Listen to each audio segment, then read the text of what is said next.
Saudara terpilih sebagai pasukan pengibar bendera pusaka di momen peringatan Hari Ulang Tahun Kemerdekaan Republik Indonesia tentu menjadi kebanggaan bagi siapa saja, termasuk bagi mereka yang tinggal di pulau terluar. Ya, namun di Aceh Besar seorang siswi nyaris gagal mengikuti pendidikan dan pelatihan paskibraka akibat cuaca buruk.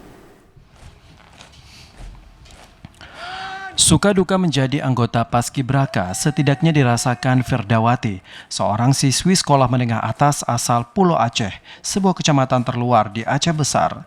Meski mengaku senang karena terpilih sebagai calon anggota Paskibraka, siswi asal kecamatan terpencil ini mengaku sempat was-was dan takut tidak lolos.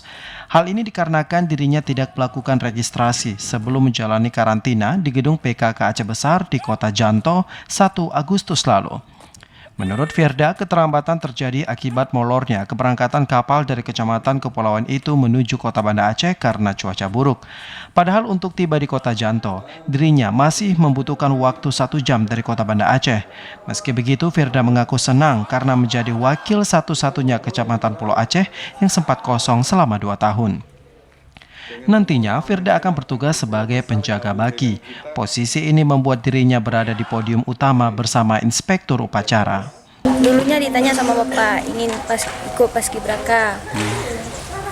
Ingin Pak, cuman Firda tanya sama orang tua diizinin.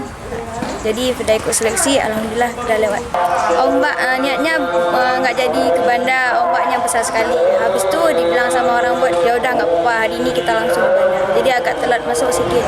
Sebanyak 72 siswa-siswi sekolah menengah atas akan bertugas sebagai paskibraka di momen peringatan HUT ke-78 Kemerdekaan Republik Indonesia yang berlangsung di lapangan Bungong Jempa, Kota Janto, Aceh Besar 17 Agustus mendatang. Dari Aceh Besar, Arman Konadi, TVRI melaporkan.